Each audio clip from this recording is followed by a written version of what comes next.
Assalamualaikum warahmatullahi wabarakatuh.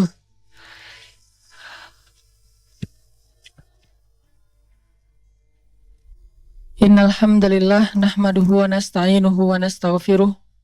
Asyhadu an la ilaha illallah wahdahu la syarikalah wa asyhadu anna Muhammadan abduhu wa rasuluh.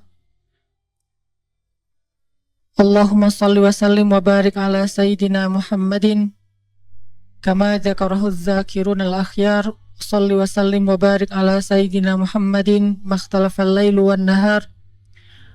Wassalli wa sallim wa barik ala sayyidina wa habibina Muhammadin wa ala al-muhajirina wal ansar. Radina billahi rabba wa bi Muhammadin nabiyya wa bil islami dina. Rabbi syrah li sadri wa yassir li amri wahlul 'uqdatan min lisani yafqahu qawli. Puji syukur kepada Allah Subhanahu wa taala atas nikmat kesempatan yang Allah berikan untuk kita pada pagi ini. Kita bisa duduk yang insya Allah di salah satu di antara taman-taman surga yang ada di muka bumi, yaitu majelis ilmu atau tempat orang-orang berkumpul, kemudian mereka mengingat Allah Subhanahu wa taala. Mereka membahas tentang kebesaran-kebesaran Allah Subhanahu wa taala, dan mudah-mudahan outputnya adalah bertambahnya iman di dalam hati kita, seperti orang-orang yang duduk di antara para sahabat yang liyasdadu imanan ma'a imanihim. Bertambah iman mereka dengan majelis ilmu bersama iman yang sudah ada di dalam hati mereka. Teman-teman sekalian, ibu-ibu yang dirahmati Allah Subhanahu wa taala, dalam kesempatan ini kita sengaja mengambil sebuah judul yang insya Allah judul ini hanya saya bahas di kajian khusus muslimah. Tidak akan saya bahas di khutbah Jumat.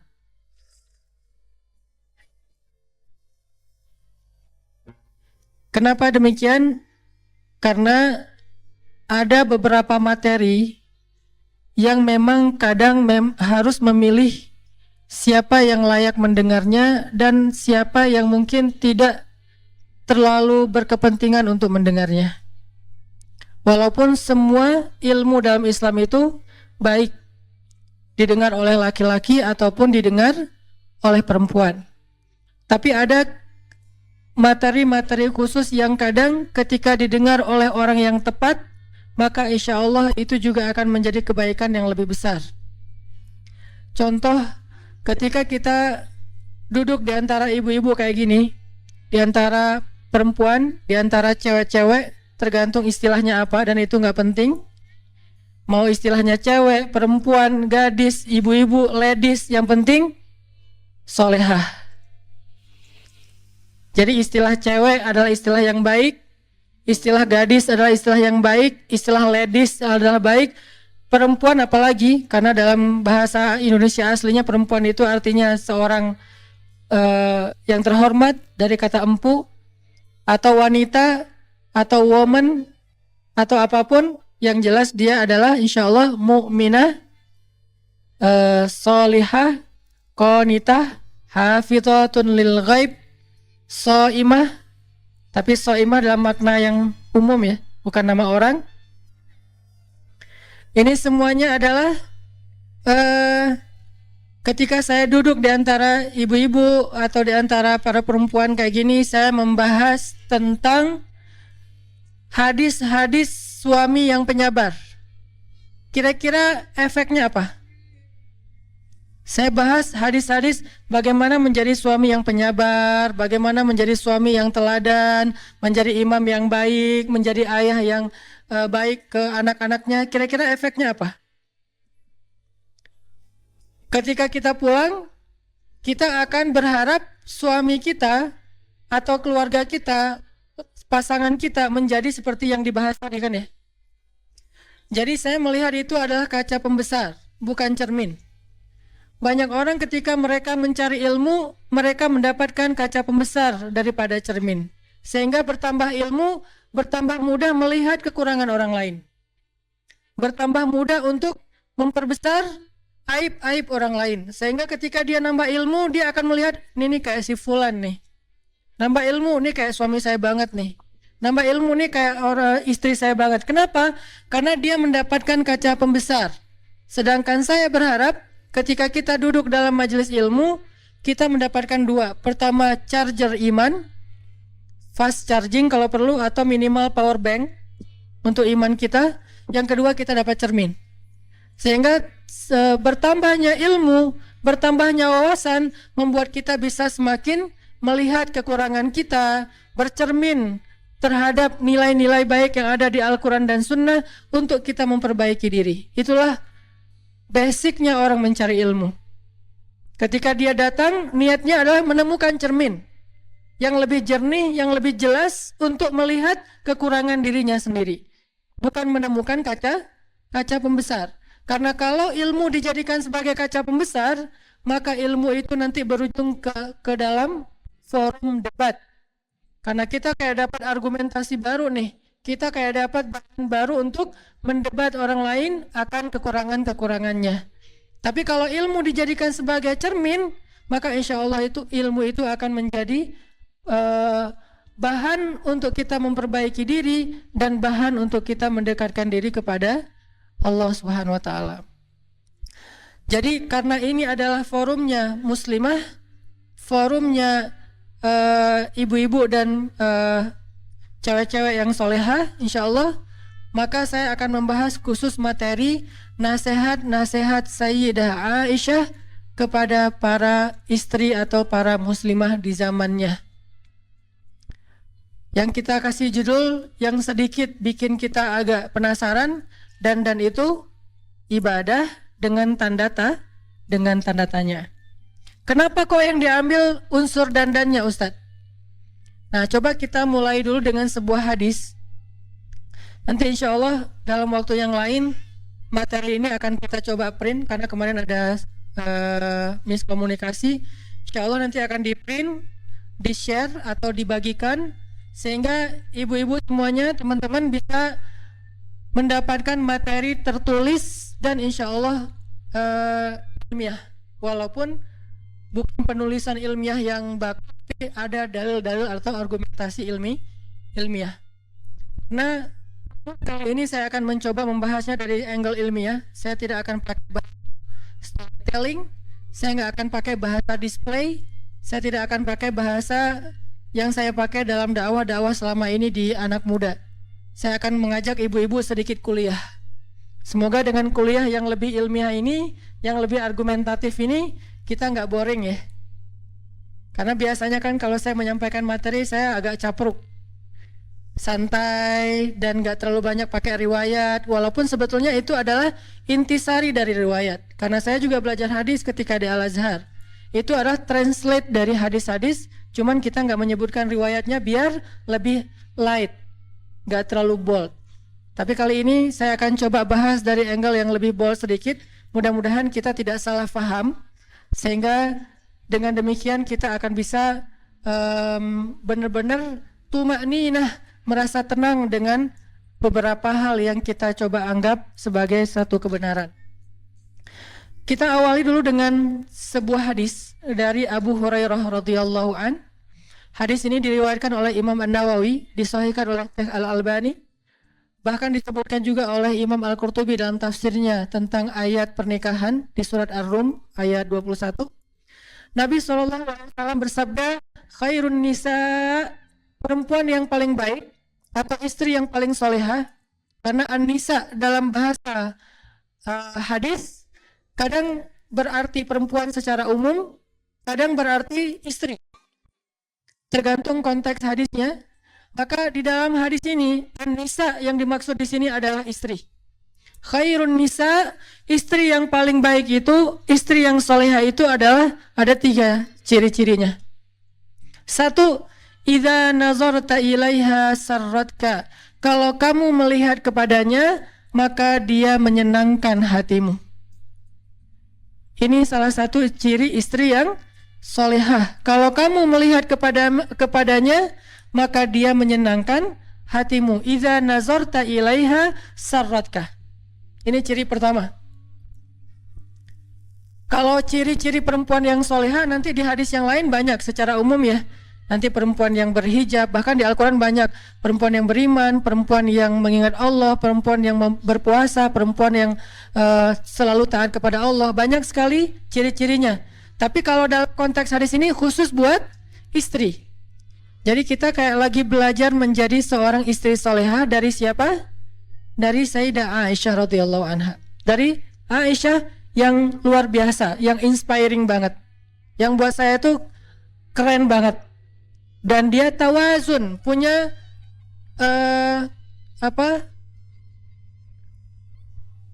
keseimbangan dalam segala hal, perfect dalam segala urusan. Bukan hanya masalah ahli ibadah, dan kita tahu gimana ahli ibadahnya Aisyah.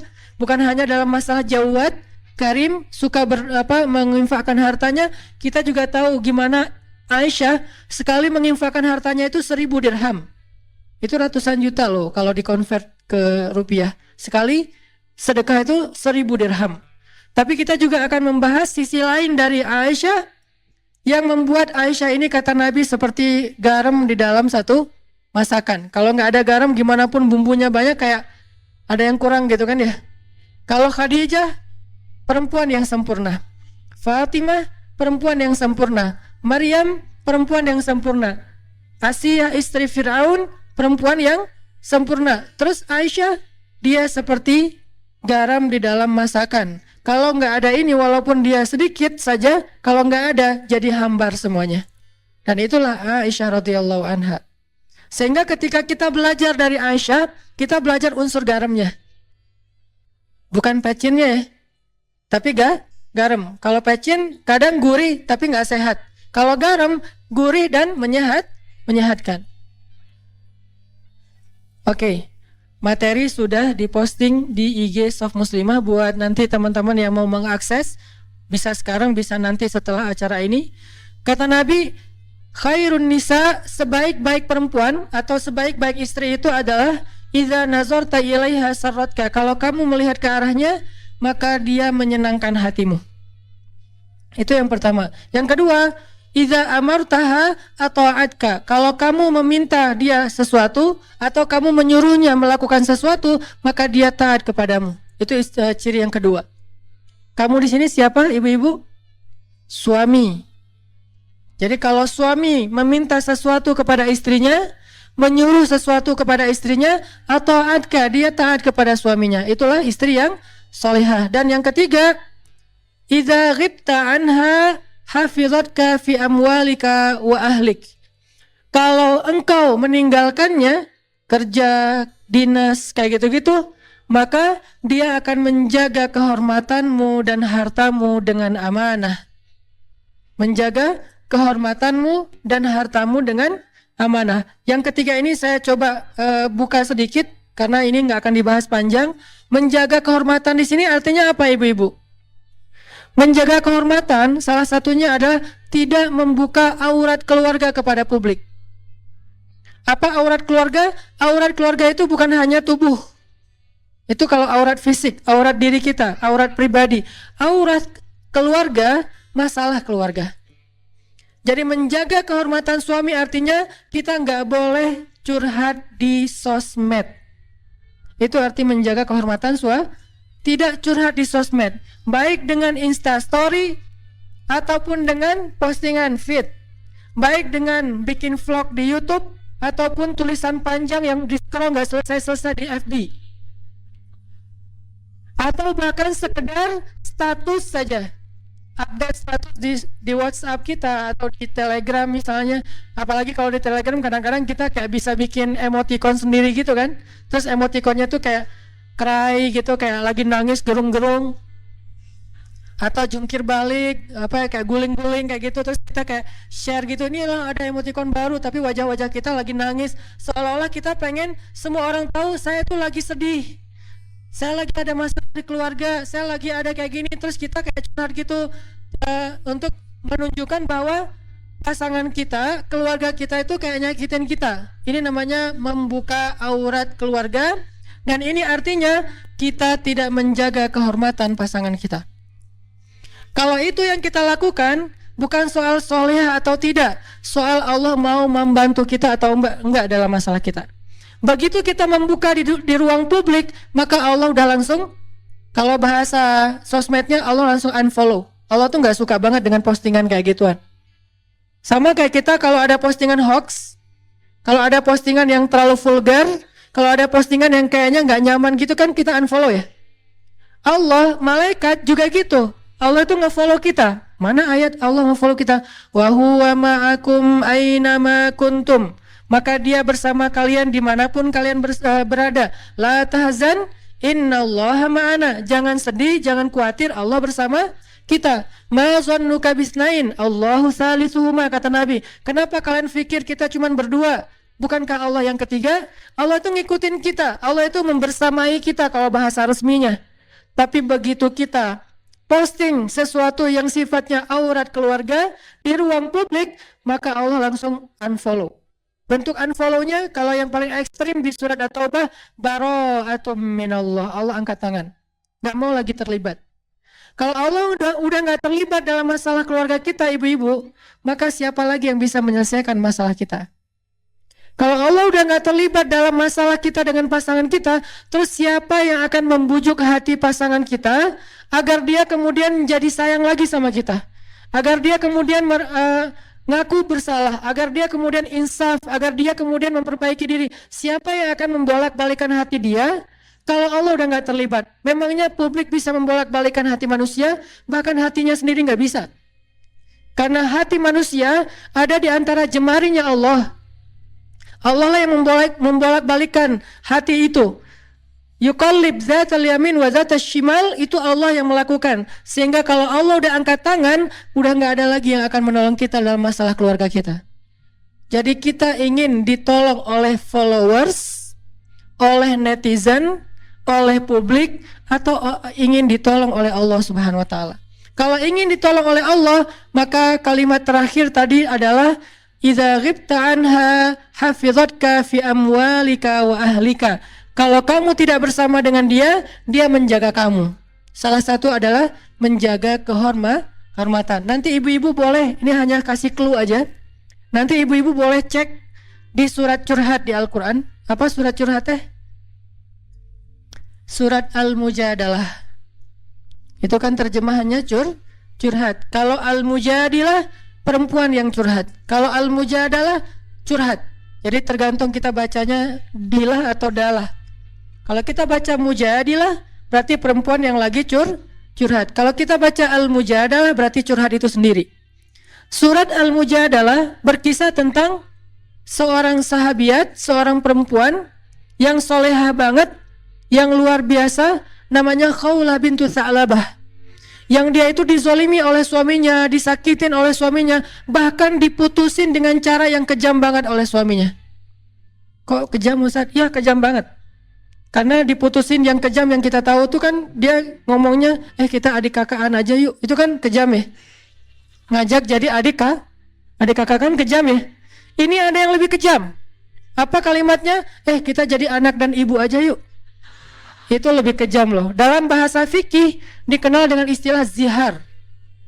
Cuman saya karena dakwahnya di segmen anak muda, di teman-teman yang sama-sama dengan saya juga baru belajar hijrah, saya nggak banyak menggunakan istilah-istilah fikih, istilah tafsir, istilah hadis, langsung ditranslate, diputusin. Diputusin. Cuman orang kadang-kadang apaan sih diputusin? Mungkin dia nggak paham segmentasi dakwah saya yang sedang saya jalanin. Dia masih menggunakan bahasa pesantren, zihar. Bahkan banyak dari kita nggak tahu apa itu zihar, sehingga butuh translate. Zihar itu diputusin dengan cara ngomongnya apa? Kita jadi anak dan ibu aja. Itu lebih kejam daripada dulu ada yang mutusin kita jadi adik kakak aja. Kita temenan aja yuk, kita sahabatan aja yuk. Kamu udah aku anggap kayak sahabat sendiri kok. Kita udah nggak gitu-gitu amat lah gitu ya. Teman tapi gitu deh. Nah, ini ada yang lebih kejam daripada teman tapi gitu deh. Apa? Kita jadi anak dan ibu. Artinya haram selama-lamanya, seperti ibu haram bagi anaknya, bukan lagi istri. Akhirnya Khawlah ketika dizolimi oleh suaminya, dia curhatnya ke siapa, ibu-ibu? Curhat kepada Allah, tapi minta fatwa kepada Nabi. Nanti coba baca pembukaan dari surat Al-Mujadalah. Kalau bisa 1 halaman, tapi fokus ke ayat pertamanya dulu, bahwa kalimatnya tujadiluka fi zaujiha wa tashtaki ilallah. Dia meminta pendapatmu tentang kata-kata suaminya, tapi dia curhatnya tashtaki, curhat ke Allah. Jadi dia tidak curhat kepada Nabi. Dia hanya meminta nasihat dari Nabi tentang kata-kata suaminya, kira-kira menjatuhkan talak apa tidak. Kalau bahasa sekarang tuh istifta, meminta fatwa kepada Ustadz. Ustadz, suami saya bilang gini, kamu buat saya itu seperti ibu, kira-kira itu jatuh talak nggak Ustadz? Cuman segitu doang. Tapi urusan suami saya itu emang orangnya temperamen, suami saya itu nggak bisa jaga lisan, suami saya itu zalim, itu nggak disebutkan ke Nabi. Dia menyebutkan itu kepada siapa? Watashtaki ilallah. Dia menyebutkan itu kepada Allah saja. Akhirnya apa yang terjadi, ibu-ibu? Ketika Khawlah curhatnya kepada Allah, akhirnya Allah yang ngebelain Khawlah, bukan Nabi, bukan sahabat, bukan manusia, bukan siapapun. Bahkan Nabi tidak membela Khawlah awalnya, karena Nabi tidak faham. Sehingga ketika Khawlah nanya kepada Nabi, apa hukumnya kata-kata suami saya ya Rasulullah? Nabi mengatakan, itu sudah jatuh talak zihar selama-lamanya wahai Khawlah. Khawlah nggak terima. Dia kayak ngerasa nggak rela gitu berpisah dengan suaminya karena dia sayang sama suaminya. Gimana pun dizolemin, inilah perempuan. Kadang-kadang dia sakit hati, tergores, tapi di balik semua itu cintanya tuh kadang luar biasa ya, lebih daripada laki-laki. Walaupun dia mungkin sedikit gampang tergores, tapi kalau udah sampai ke hal-hal yang sifatnya sakral, dia lebih tahan banting dibandingkan laki-laki. Laki-laki dengan mudahnya mengeluarkan kata talak apa segala macam. Pada akhirnya perempuan yang akhirnya minta kalau bisa ini nggak jatuh talak, Ustadz gimana suami saya ngomong kayak gini, yang akhirnya mencari solusi cewek, ibu-ibu, istri. Sehingga ketika Nabi bilang itu sudah jatuh talak, Khawlah kayak ngerasa sedih dan nggak rela gitu. Masa ya Rasul, ya wahai Khawlah, nggak bisa balikan lagi? Nggak bisa wahai Khawlah. Artinya apa? Nabi aja nggak bisa ngebelain Khawlah. Padahal Nabi kurang apa coba? Nggak ada lagi manusia yang lebih baik daripada Rasul. Tapi nggak bisa ngebela Khawlah. Kenapa? Karena manusia. Tapi Khawlah curhatnya kepada Robnya manusia, kepada pemilik hati, kepada yang maha tahu segala sesuatu. Wa tashtaki ilallah ilahi Rabbi ashku bathi wa huzni ilaik. Aku adukan rasa sedih dan kecewaku hanya kepada engkau. Bukan kepada Instagram, bukan kepada Snapgram, bukan kepada YouTube, bukan kepada para subscribers, bukan kepada FB friends, bukan kepada siapapun, bahkan bukan kepada geng di grup WA saya ya Allah. Saya nggak posting apa-apa, geng aja nggak tahu masalah saya. Kayaknya mereka ngelihat rumah tangga saya asik-asik aja, biasa-biasa aja. Sampai geng kita banget, yang nggak ada yang orang lain yang tahu apa yang kita bicarain di dalam grup. Mereka nggak tahu. Gitu banget Khawlah teh. Sampai ibunya aja nggak tahu masalah Khawlah. Sampai teman dekatnya aja nggak tahu. Teman dekat kan bahasa kita geng ya. Gengnya aja nggak tahu. Yang tahu cuman Allah kemudian Nabi. Curhat ke Allah, ya Allah, ashku bathi wa huzni ilaik. Aku adukan kekecewaanku dan kesedihanku hanya kepada Engkau. Aku kecewa ya Allah, aku sedih ya Allah, aku nggak terima diginiin ya Allah. Akhirnya Allah yang membela Khawlah dengan menurunkan 1 halaman penuh dari surat Al-Mujadalah. Bentuknya adalah pembelaan kepada Khawlah. Suaminya dimarahin sama Allah di ayat itu. Disuruh bertaubat oleh Allah di ayat itu. Dikasih beberapa hukuman syariat.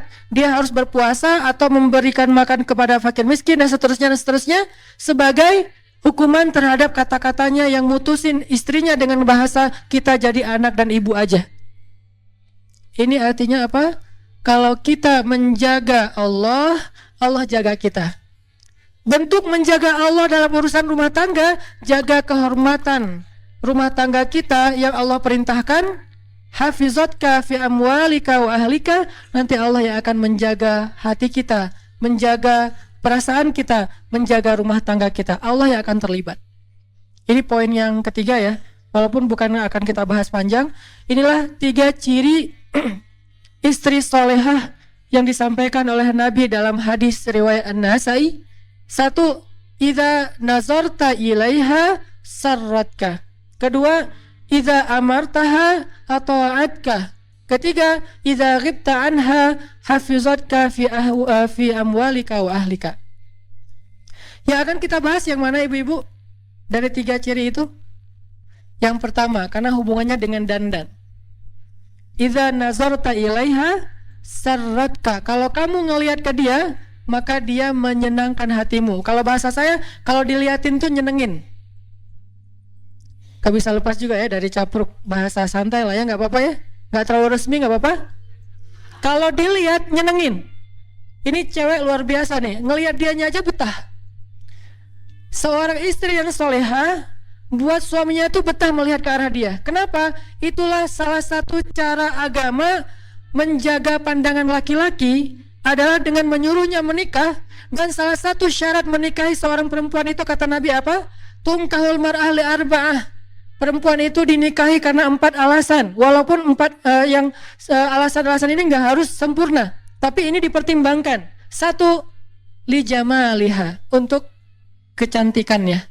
Cantik relatif. Ada orang yang senang dengan yang model matanya kecil, ada yang model matanya lebar, ada yang pengen rambutnya keriting, ada yang pengen rambutnya lurus, ada yang pengen misalnya kulitnya putih bersih, ada yang pengennya agak lebih kayak etnik gitu misalnya. Ada yang pengen misalnya yang kurus, ada yang pengen dia nggak kurus-kurus amat, karena kalau terlalu kurus dia kayak nggak apaan sih gitu-gitu amat. Dia pengennya yang biasa-biasa aja misalnya. Kan itu relatif ya. Karena relatif, Nabi nggak mengatakan spek Jamal itu apa. Spek dari cantik itu apa enggak, hanya disebutkan karena kecantikannya. Bahkan walaupun ini bukan yang paling penting disebut di awal tetap.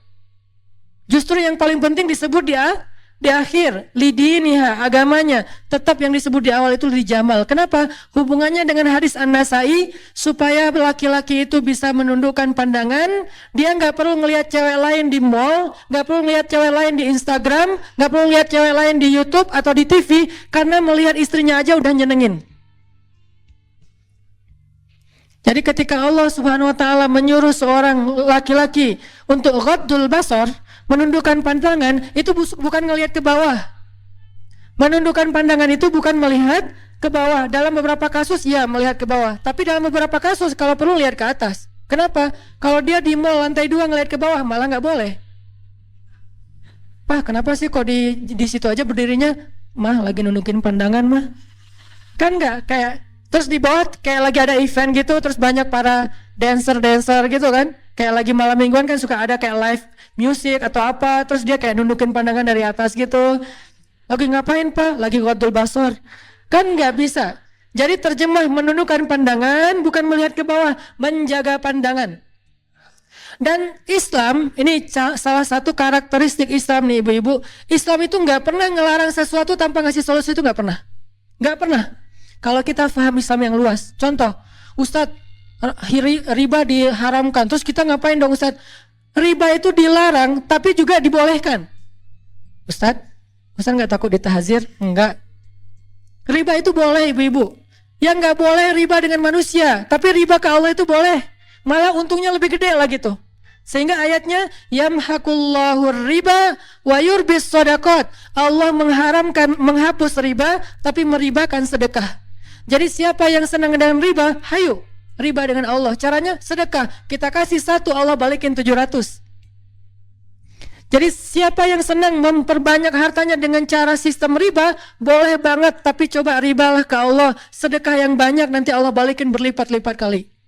Bukan 1%, bukan 3%, bukan 5% seperti deposito versi kita, bahkan 700 kali lipat.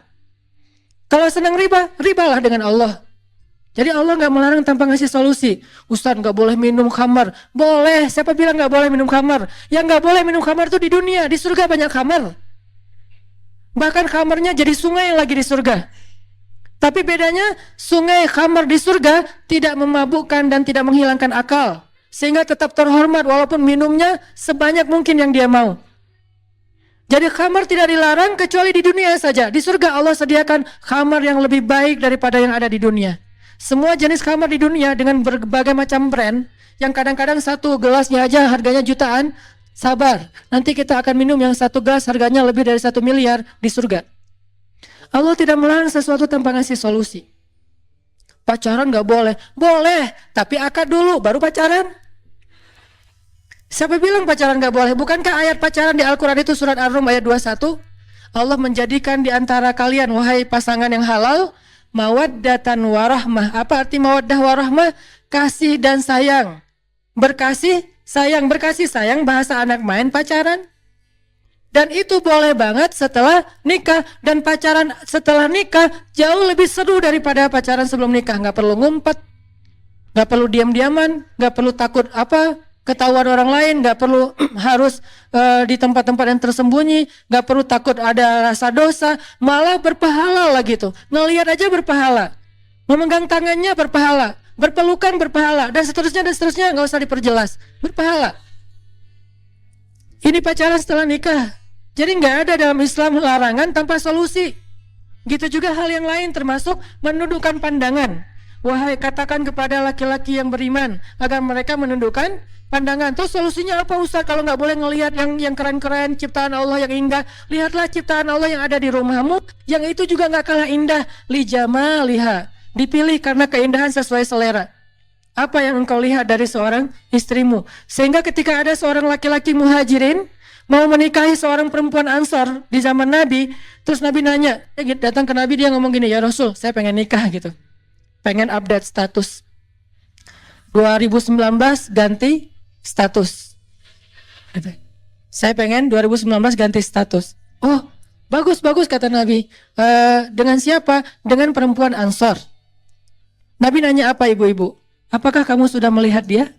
Enggak ya Rasul, kan saya orangnya kayak soleh gitu kan, enggak ngelihat gitu kan, enggak ada, bahkan ta'aruf aja enggak, kayak dijodohin aja. Kamu mau enggak nikah sama anak saya? Insya Allah dia amanah, soleha. Oh mau. Ternyata modal soleh juga tetap diperbaiki sama Nabi. Enggak cukup kayak gitu doang. Mentang-mentang kamu sama-sama soleh soleha, terus enggak saling ngelihat. Enggak, kata Nabi, lihatlah mereka, lihatlah dia. Akhirnya kata laki-laki ini, saya pun mencuri-curi pandang untuk melihatnya. Mencuri-curi pandang, bahasa sosmednya stalking. Bahasa sosmednya stalking. Saya pun cari-cari tahu tentang dia. Oh, ini orangnya. Tapi kalau stalking yang lebih baik itu jangan di sosmed, karena itu hasil editan. Wah, ternyata bener ya, soleha, cantik lagi tuh. Pas ketemunya, di mana ya orangnya? Saya. Loh, kok agak-agak beda ya. Ini gara-gara apa? Hasil editan. Di sosmed itu ngeditnya sampai 3 kali loh. Editan pertama touch up, pakai foundation, terus kayak pakai blush on gitu, apa segala macam, bibirnya pakai lipstick yang matte apa. Udah, editan pertama. Kalau Ustaz tahu, kan judulnya juga dandan. Itu demi menguasai materi ya. Enggak, istri saya pakai soalnya. Buat suaminya insya Allah. C. Terus yang kedua, apa? Editan yang kedua teh pakai kamera depan. Soalnya kamera depan tuh agak-agak blur gitu, jadi nggak kelihatan ada apa goresan-goresan. Yang ketiga, editan pakai aplikasi gratisan. Wah, semalaman ngedit. Ini gimana caranya biar apa matanya agak dilebarin dikit nih, alisnya ditambahin, terus jadi kayak nggak simetris gitu, agak-agak miring. Repot semalaman, baru besok pagi posting, berharap dapat banyak like. Itulah kalau kita stalkingnya di IG. Kalau pengen stalking langsung datang ke rumahnya. Pak, saya pengen ketemu sama si Neng. Seneng yang mana gitu, calon saya. Oh ya, didampingin sama bapaknya, ditemenin, duduk aja bertiga gitu, atau berempat, atau berlima, atau sekampung, nggak masalah. Duduk, lihat langsung. Dan perempuan yang bercadar pun dalam konteks ta'aruf kayak gini, sebagian ulama mengatakan boleh membuka cadar hanya untuk calon pasangannya. Sampai dibolehkan membuka cadar bagi perempuan yang bercadar khusus untuk calon pasangannya. Di riwayat yang lain mengatakan nggak perlu lihat wajahnya, cukup lihat matanya dan tangannya saja. Yang jelas lihat. Kenapa? Lihat. Kadang ada selera, menurut temennya cantik, menurut dia kok saya biasa aja ya. Kalau gitu jangan paksain. Kenapa? Karena dia nggak akan jadi solusi kamu dalam menundukkan pandangan. Seorang istri harusnya idza nazarta ilaiha sarratka. Kalau dilihatin suami itu nyenengin suami banget, sehingga dia malas banget nonton film apa kayak drakor segala macam. Udah ada drakor di rumahnya. Gak perlu nonton K-pop, udah ada K-pop di rumahnya.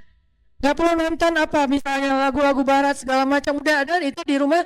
Gak perlu nonton model-model yang seksi karena udah ada di rumahnya. Siapa bilang gak boleh beli pakaian seksi di mall?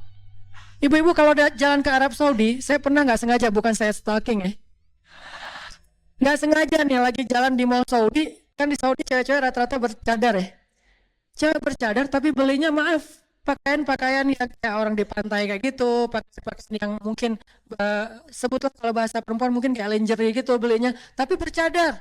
Pertanyaan saya, bercadar, lingerie pakainya gimana ya? Ternyata lama-lama saya menjadi paham, oh itu saking solehannya nih perempuan, di luar dia tidak mau tabarruj.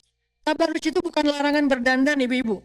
Tabarruj itu larangan berdandan untuk yang bukan muhrim. Harus diperjelas, bukan berdandan titik, bukan.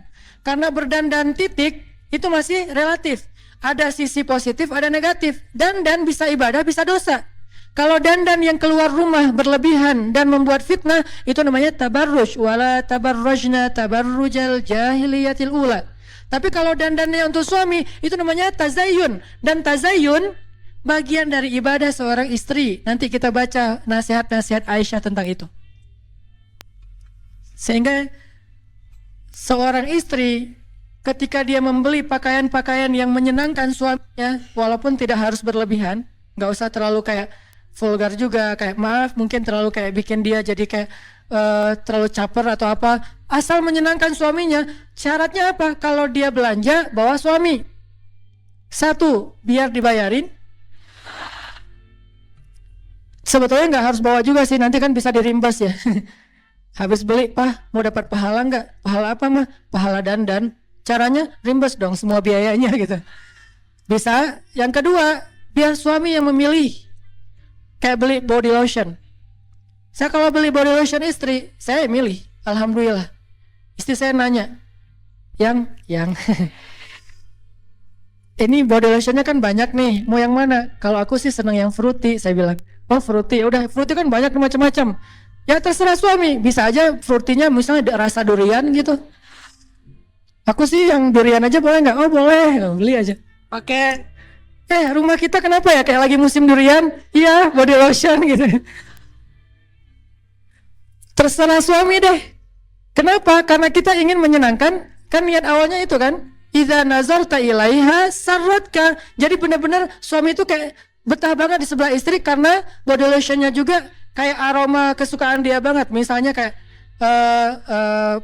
fruitinya tuh strawberry atau mungkin apa kayak gitu-gitulah yang saya juga nggak ngerti. Kalau saya taunya beberapa doang misalnya. Nah itu bisa bikin terus kayak beli parfumnya yang kayak gimana? Aku yang seneng yang ada kayak manis-manisnya gitu. Oh ya udah vanilla aja ya, vanilla, beli aja vanilla. Jadi kalau kayak pakai baju terus pakai parfum vanilla di sebelah suami kayak merasa kamu harum banget sih. Karena harum itu bukan cuma parfum, selera parfum kan orang private banget ya. Suami kita yang tahu dia lebih senangnya apa. Terus kayak pakaian, dia senangnya yang warna apa, bukan kita senangnya warna apa. Kalau mau beribadah, kalau kita senangnya warna apa, nggak ada nilai ibadah, atau mungkin juga nggak dosa, biasa-biasa aja, mubah gitu. Saya senangnya ungu, dari ujung rambut sampai ujung kaki ungu. Sampai setir mobil ungu, jok mobil ungu, kalau perlu bannya juga ungu. Kenapa?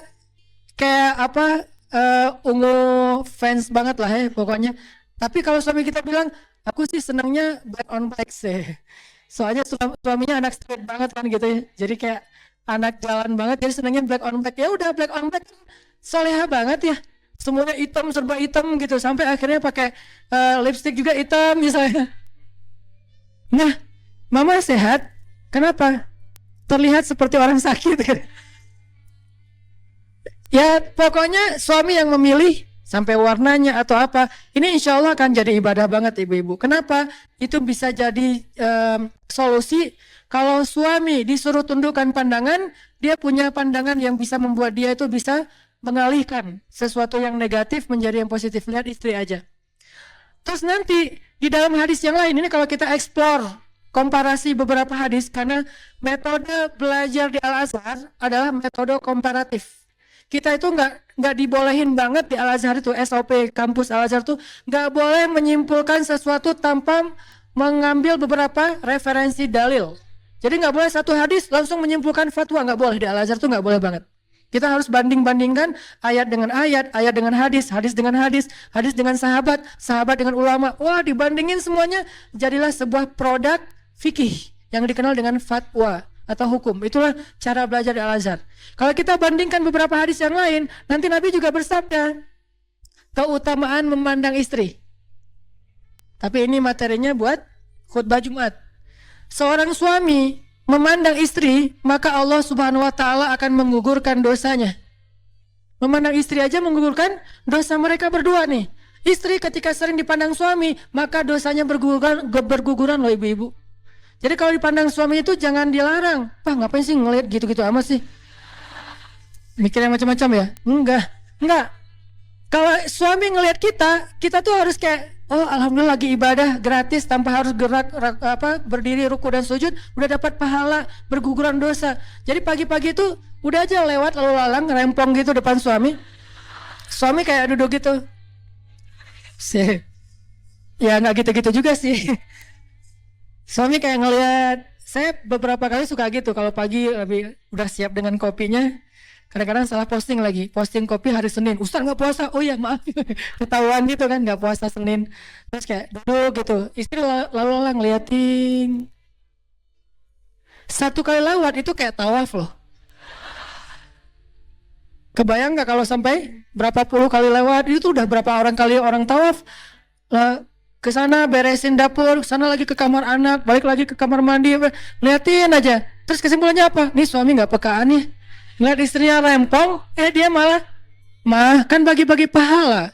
Mama berpahala dengan cara rempong, papa berpahala dengan cara ngelihat orang rempong. Ini memandang istri, karena dia seneng aja gitu ngeliat istri aku kayak gemesin banget sih kamu gitu kan ya.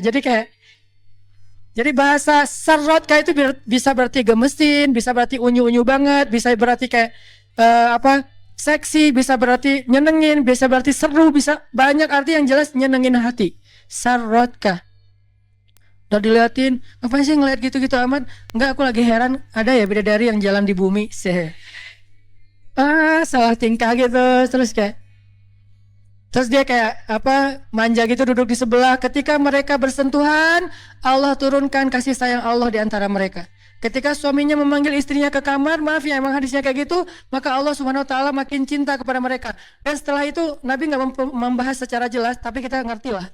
Yang jelas semuanya ibadah. Jadi nyambung juga nih hadis ini. Kemudian hadis tentang ayat tentang ghaddul basar, hadis tentang memandang wajah istri itu adalah ibadah. Bahkan Nabi itu suka banget memandang wajah Aisyah lalu memujinya dengan panggilan apa? Humaira. Apa arti Humaira? Sebagian mengatakan yang wajahnya kemerah-merahan, tapi sebagian besar ulama bilang Humaira itu istilah untuk cewek yang putih banget. Jadi nggak dibilang baydo.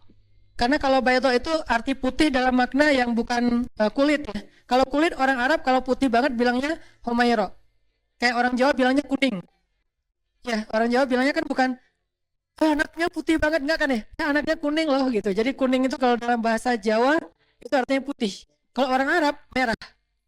Merah itu artinya putih. Kok disebut merah Ustaz? Saking putihnya, kalau dia malu, kalau dia salting, kalau dia nervous itu sampai kemerah-merahan saking putihnya, sehingga disebut dia Humaira. Itu kan wajah kan, sehingga Nabi kayak mengagumi wajahnya Aisyah yang cantik, mengagumi Aisyah yang menjaga penampilan dengan panggilan penghargaan, ya Humaira, wahai perempuan yang putih. Ini artinya sarratka, menyenangkan suami ketika dipandang. Dandan. Nah, Kalimat menyenangkan hati, ini saya baca juga ya, kata ulama nih, kalimat menyenangkan hati di dalam hadis tersebut adalah anjuran agar perempuan memperhatikan sikap dan penampilannya di hadapan suami. Sebab istri yang solehah akan memperhatikan penampilan ketika di hadapan kekasihnya, baik secara zahir maupun batin. Seorang ibu, Umamah bintu Haris, pernah menasehati anak perempuannya yang ingin menikah agar selalu menjaga tempat-tempat yang biasa dipandang oleh suaminya, sehingga tempat itu tidak boleh kotor dan mengganggu pandangan suaminya. Sampai segitunya. Jadi ada beberapa tempat di rumah kita ataupun mungkin diri kita sendiri yang sering dilihat oleh suami, maka jangan sampai pandangan suami itu terganggu oleh penampilan kita yang tidak baik. Maaf. Salah satunya apa? Suami, ini bukan tuntutan suami, makanya saya nggak menyampaikan hadis ini di khutbah Jumat. Kenapa? Jadi kaca pembesar. Mah, tadi khutbah Jumatnya bagus banget loh, membahas tentang mama. Itu nggak bagus. Kenapa? Harusnya khutbah Jumat membahas tentang suami. Kalau kajian perempuan membahas tentang istri, biar sama-sama dapat cermin. Dan kajian ini jangan di-share ke suami, biar saya aja yang share. Jangan di-share ke suami. Kenapa? Nanti akan jadi kayak saling menuntut. Nggak boleh. Kalau kita lagi punya masalah suami istri, carilah hadis untuk menasehati diri kita. Jangan googling hadis untuk menasehati pasangan kita, itu kebalik. Dan kayak nggak masuk akal banget. Contohnya, analoginya gini. Handphone kita habis baterai. Terus tiba-tiba kita ngomong ke teman kita, mana handphone lo? Ngapain? Mau gua cas? Kenapa emang? Kan HP gua masih penuh baterainya. Soalnya handphone gua habis baterai. Aneh ya? Handphone kita habis baterai, tapi yang kita cas handphone teman. Nyambung gak sih? Nggak nyambung kan? Mana handphone lo sini? Kenapa mau dicas? Kenapa?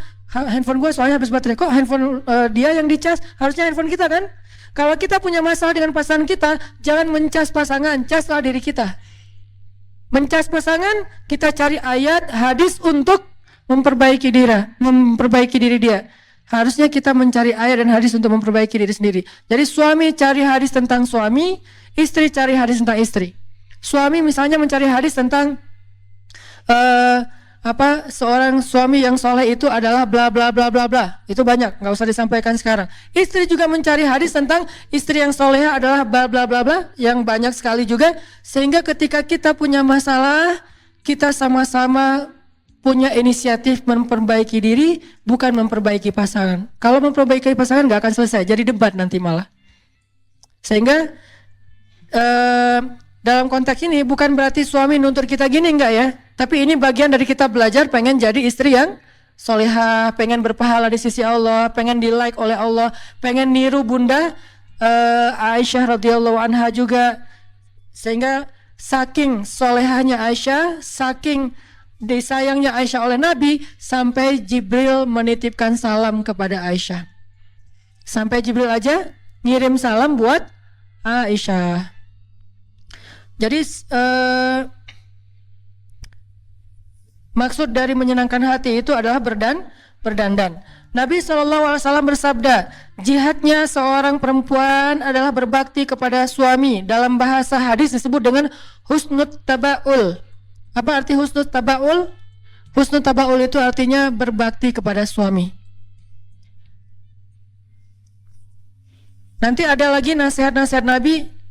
Kata Nabi SAW, tiga golongan manusia yang tidak diterima sholatnya dan tidak akan naik amal solehnya ke langit. 1. Budak yang melarikan diri sampai dia kembali kepada tuannya. 2. Perempuan yang mengecewakan suaminya sampai suami itu ridho. Dan 3. Peminum yang sedang mabuk sampai ia sadar. 3 golongan manusia yang tidak akan diterima amal solehnya dan tidak akan dimasukkan ke dalam surga. Siapa? Salah satunya istri yang mengecewakan suaminya sampai kemudian suaminya ridho kepada dia. Tentunya ini bukan hanya masalah penampilan pasti ya. Karena kalau penampilan doang insya Allah nggak akan sampai kecewa. Lebih kepada attitude, sikap, tingkah laku. Aisyah radhiyallahu anha sangat memperhatikan penampilan di hadapan Nabi SAW. Ini coba ibu-ibu dengarkan baik-baik. Ini penting banget. Aisyah sangat memperhatikan penampilan di depan Nabi. Dan ia tidak ingin Nabi melihat dirinya kecuali dalam keadaan menyenangkan beliau. Suatu ketika Nabi SAW masuk menemui Aisyah, dan di tangan Aisyah ada perhiasan yang terbuat dari dedaunan. Nabi baru pulang kerja gitu kalau bahasa, atau kalau dalam bahasa hadis baru pulang berdakwah, baru pulang berjihad. Sampai di rumah Nabi menemui Aisyah. Aisyah sedang memegang perhiasan yang terbuat dari dedaunan. Yang perlu kita catat, Aisyah itu seorang perempuan yang sangat brilian, smart, kreatif. Itu Aisyah. Bukti kreatif, banyak barang-barang yang biasa aja di tangan Aisyah jadi bernilai. Itu Aisyah banget. Ada daun jadi bernilai sesuatu yang kreativitas luar biasa, karena anaknya smart banget. Karena ceweknya itu brilian banget, sehingga di tangan Aisyah segala sesuatu jadi bernilai. Jadi di tangan Aisyah itu ada kayak perhiasan dari daun. Nabi bertanya, ini apa wahai Aisyah? Kata Nabi. Dan kalimat ini harus dibaca dengan nada storytelling ya, bukan nada khutbah. Kalau nada khutbah, ini apa wahai Aisyah? Kan nggak enak ya. Jadi kayak Nabi baru pulang-pulang tiba-tiba teriak, ya Aisyah, apakah ini? Apaan ya? Ini jadi gini ya. Storytelling tetap harus dipakai. Ini apa Aisyah? Karena Nabi kalau ngomong sama istrinya nggak pernah teriak kan? Nggak pernah bentak, nggak pernah teriak, ngomongnya lembut. Ini apa Aisyah? Apa jawaban Aisyah? Ini aku pakai berhias untukmu wahai Rasulullah.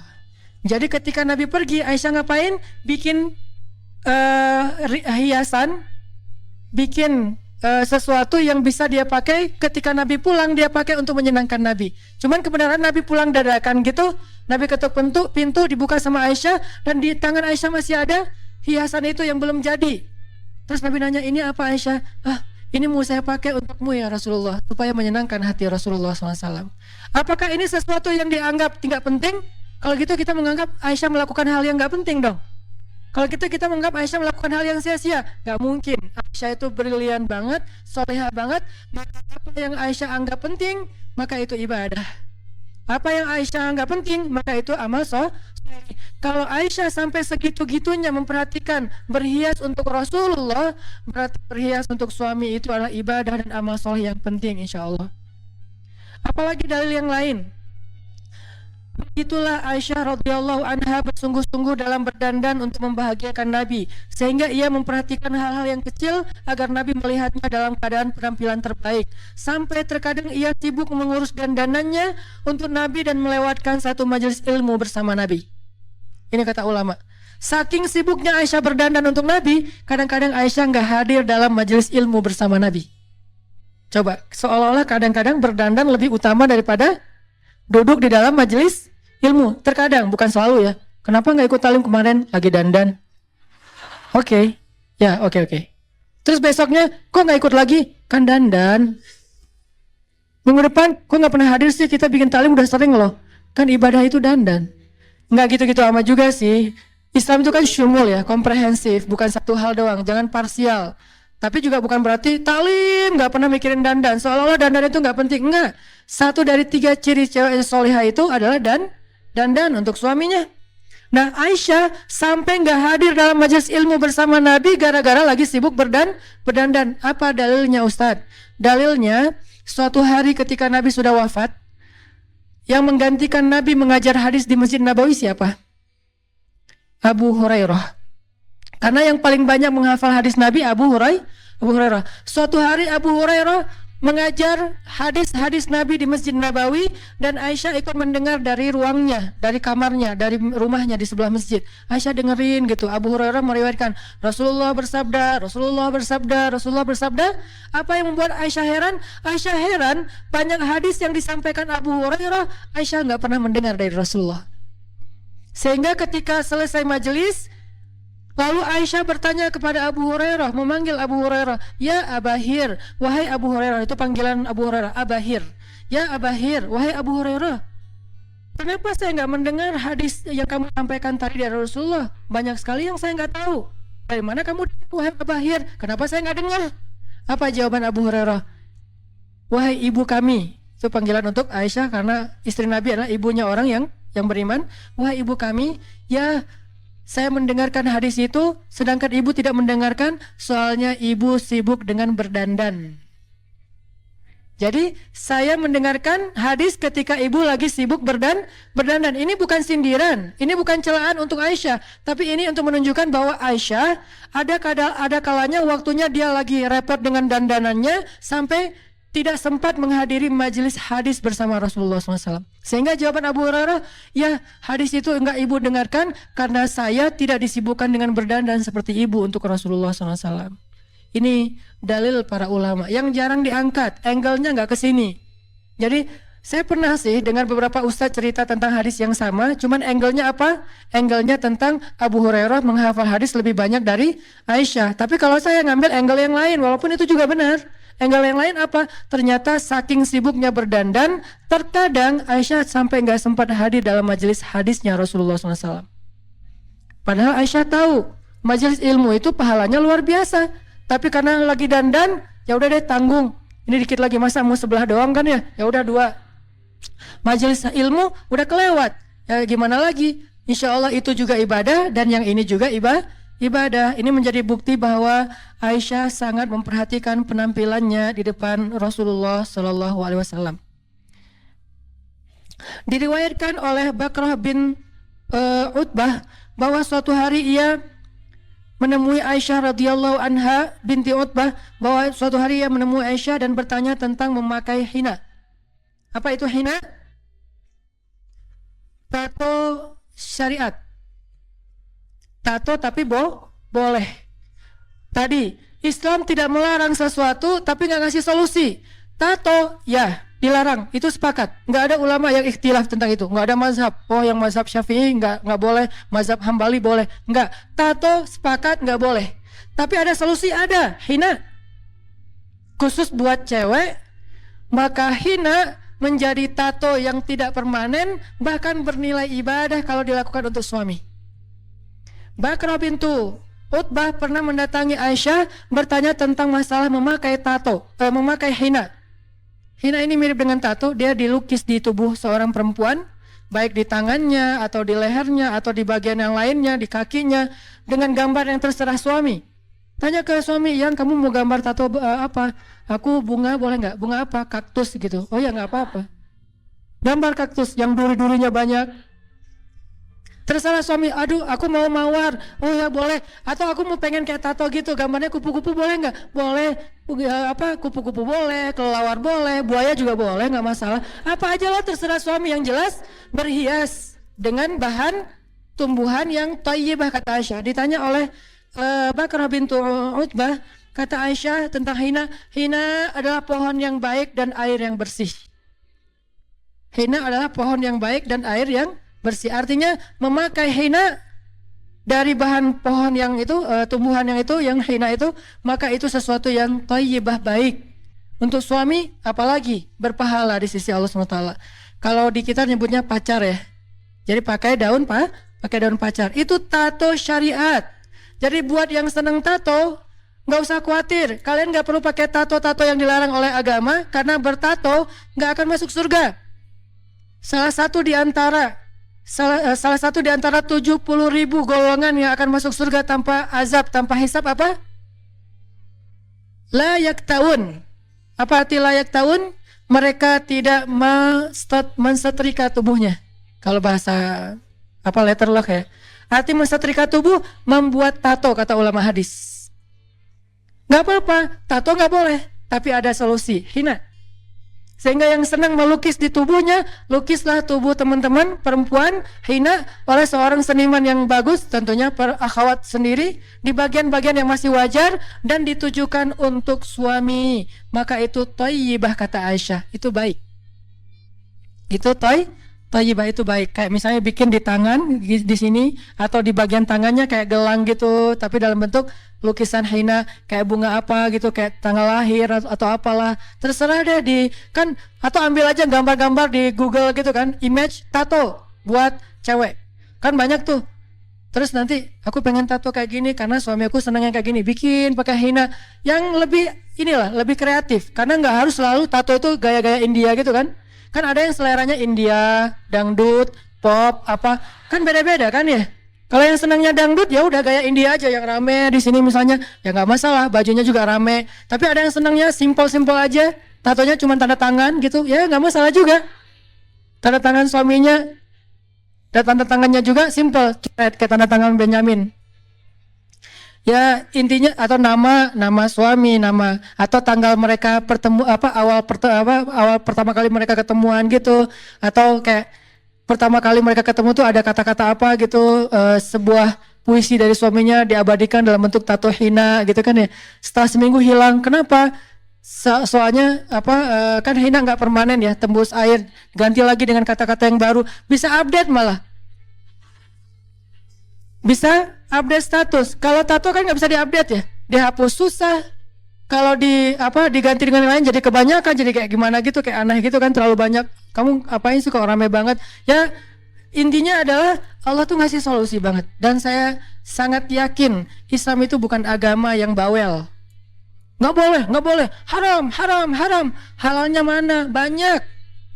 Di antara 5 grade hukum dalam Islam, cuma 1 doang yang haram. Yang ini halal 4-4-nya. Coba kita bikin grade ya. Grade hukum dalam Islam. Pertama, wajib. Boleh nggak yang wajib tuh? Bukan boleh lagi, kalau bisa harus ya. Kecuali ada uzur syar'i, harus. Berarti boleh dilakuin. Di bawahnya, sunnah. Boleh nggak? Malah berpahala kalau kita lakukan. Di bawahnya, mubah. Boleh nggak? Boleh, walaupun nggak berpahala, tapi juga nggak dosa. Di bawahnya lagi, makruh. Boleh nggak? Boleh, walaupun ditinggalkan lebih baik, tapi boleh dilakukan? Boleh. Baru yang terakhir, haram yang nggak boleh. Dari 5 grade hukum dalam Islam, cuma 1 doang yang nggak boleh. 4 boleh. Dengan levelnya masing-masing, tapi boleh sama boleh. Cuman ada yang berpahala bolehnya, ada yang lebih berpahala lagi, ada yang biasa aja, ada yang bahkan kalau ditinggalkan berpahala tapi dilakukan juga nggak masalah. Intinya adalah Islam itu bukan agama yang ribet, yang susah, yang berat, yang beban, yang bawel, yang cerewet, yang cuman tahu istilah haram. Ustadz ini haram, belum juga nanya udah haram. Gimana nih? Ustadz saya ada pertanyaan, haram. Kok haram? Belum nanya. Jadi jangan senang dengan kata haram, senanglah dengan kata halal. Halal, haram. Sehingga ayatnya basyiran wa naziran, berita gembira dan peringatan. Tidak ada naziran wa basyiran, peringatan dan berita gembira. Sehingga orang kayak trauma gitu ngebahas Islam. Udah nggak usah terlalu serius lah, gua trauma dengan istilah-istilah yang terlalu syariat. Jadi dengan syariat trauma, karena yang ditampilkan tentang syariat itu cambuk. Gak ditampilkan efek dari itu, gara-gara cambuk akhirnya zina jadi berkurang, bahkan hampir tidak ada. Gak ditampilkan efek dari hukum syariat itu, gak ada lagi orang yang buang bayi di jalanan. Bukan itu yang ditampilkan dari syariat, tapi adegan cambuknya, adegan rajamnya, adegan kisosnya. Gak ditampilkan gara-gara kisos jadi zero crime. Kenapa? Karena naziran wa basyiran, bukan basyiran wa naziran. Harusnya kan Islam itu basyiran wa naziran, yang nyemangatin, yang bikin orang senang gitu, yang bikin orang bergairah. Termasuk ini, Ustadz apa hukum tato? Boleh, tapi dari bahan hina, khusus cewek dan hanya untuk suaminya. Itu jawaban lengkapnya. Dan tolong ini jangan di-cut ya, jangan diedit jadi 1 menit terus salah paham. Harus lengkap.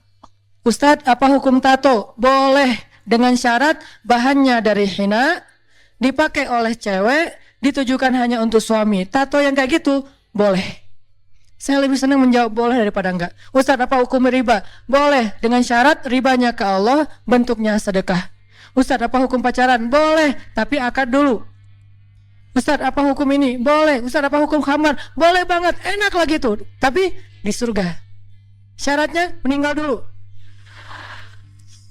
Jadi banyak boleh sebetulnya, cuman kita kan jarang menggali sisi bolehnya ya. Lebih banyak menggali sisi nggak boleh. Ustadz apa hukum ini? Nggak boleh. Ustadz apa hukum itu? Neraka. Ustadz apa hukum ini? Siksaan. Ustadz apa hukum ini? Kutukan. Ya sih, cuman sebelum itu yang ini dulu, karena basyiron baru wanaziron. Kalau udah dikasih solusi masih ke sana, baru naziron. Tato udah dikasih solusi hina, kok masih pakai tato? Naziron. Nggak akan mencium harumnya surga, apa segala macam, kan udah dikasih solusi. Riba dengan Allah boleh, kok masih riba dengan konvensional dengan manusia? Baru nanti riba itu dosanya kayak gini. Khamar udah dibilang nanti di akhir dikasih lebih banyak lagi sampai sungainya mengalir khamar, kok masih minum? Berarti baru nanti nggak akan berdiri dengan tegang di hadapan Allah, dia tercela apa segala macam, dan seterusnya teman-teman. Jadi kasih dulu unsur halalnya. Coba gali Islam dari sisi halalnya, itu banyak banget, 4:1. Cuman kita kurang ini Ustadz, makanya kita belajar, gali lagi, explore lagi tentang Islam, betapa Islam itu keren banget. Islam tidak diturunkan untuk jadi beban. Ma anzalna 'alaikal Qur'ana litashqa. Kami tidak turunkan Al-Quran sebagai beban bagi kalian. Hijab Ustaz, kok hijab? Hijab itu bukan soal halal dan haram. Hijab itu soal kehormatan di sisi Allah dan malaikat. Malaikat itu segan banget sama cewek berhijab. Malaikat itu respect banget sama cewek berhijab. Malaikat itu akan hormat banget sama cewek berhijab. Sampai mau ketemu cewek berhijab aja, malaikat gak berani ketemu kalau dia belum siap untuk menemui seorang malaikat. Siapa dia? Khadijah. Khadijah itu ketika malaikat mau datang ke rumahnya, malaikat itu gak langsung masuk. Padahal kan malaikat bisa tembus dinding ya. Malaikat bisa tembus dinding gak bu? Kalau mau cling gitu, hantu aja bisa tembus dinding. Jin aja bisa tembus dinding, masa malaikat nggak bisa? Kenapa sih? Kayak Jibril kayak ribet banget sih mau masuk ke rumah Khadijah, kayak ngetuk pintu dulu, terus permisi dulu. Karena Jibril itu respect banget sama Khadijah. Kenapa? Karena Khadijah tidak pernah membuka auratnya kecuali hanya untuk orang yang boleh melihat auratnya. Terhormat. Sampai-sampai nanti unsur lainnya, saking dihargai oleh Allah ketika kita menutup aurat masa hidup, Allah yang akan menjaga aurat kita ketika kita wafat. Jaga Allah, Allah jaga kamu. Apa contohnya? Tsunami di kampung saya di Aceh dulu. Alhamdulillah, sejak saya pergi ke Mesir, Allah kasih hidayah, ibu saya udah gak pernah lagi membuka hijabnya. Kalau keluar rumah, kalau dulu kan hijab itu cenderung kayak pakaian resmi ya. Acara resmi baru berhijab. Kalau ke warung doang ya standar lah ya. Nggak sampai vulgar sih, cuman tapi rambutnya kelihatan. Karena dianggap cuma ke warung tetangga kan gitu ya. Tapi alhamdulillah akhirnya paham, oh itu bukan masalah ke warung atau ke tempat yang resmi, tapi menutup aurat. Alhamdulillah sejak saya ke Mesir, ibu saya udah menutup aurat dengan lebih baik. Dan ketika meninggal dalam musibah tsunami itu kan kayak blender. Teman saya alhamdulillah dia selamat, dia cerita. Dia bilang, dia manggil saya gitu, Anang, dulu waktu tsunami itu, gua naik ke lantai 2 rumah gua. Dia rumahnya 2 lantai. Naik ke lantai 2 karena dekat laut, itu kelelep juga. Walaupun lantai, karena airnya itu lebih tinggi dari pohon kelapa kalau yang dekat laut. Aris, Bilal, saya manggilnya Aris, panggilan keluarga. Bilal itu kan korban tsunami, dia ke blender dalam tsunami. Dia ininya kan punggung dia itu kan sempat kebelah, terus kakinya sempat sobek besar, kepalanya juga pernah ininya ada beberapa bekas kebelah gitu. Karena dia ke blender dalam tsunami, dia saksi hidup lah dalam musibah tsunami. Dia megang ibu saya, megang kakak saya, mereka bertiga kayak pegangan gitu menghadap ombak tsunami yang katanya lebih tinggi dari pohon kelapa. Itu hitam tapi kayak meletup-letup gitu, pecah gitu, hancur semua yang ada di depannya. Karena udah nggak bisa lari, akhirnya mereka ke blender bertiga. Dalam blenderan itu kata Bilal, dia nggak dia sadar, lepas tangan ibu, lepas tangan kakak, terus Bilal terdampar nyangkut di atas atap rumah orang, tapi udah sobek-sobek, terus dia pingsan gitu. Pas dia sadar, ibu udah meninggal di pekarangan rumah, blender tapi selamat, ketahuan ininya jenazahnya di pekarangan rumah sama kakak saya.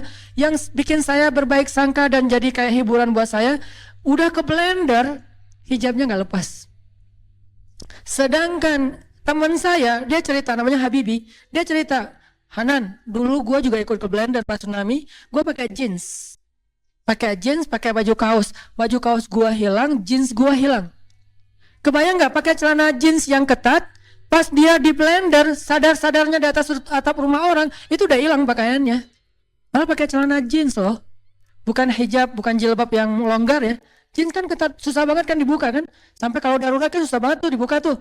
Itu padahal ngebuka pakai tangan kita aja susah, buka kancingnya dulu itu susah, apalagi di blender. Harusnya kan, apalagi dalam air harusnya kan nggak kebuka, tapi saking parahnya tuh blenderannya, Habibi ini selamat, udah nggak pakai jeans, udah nggak pakai kaos.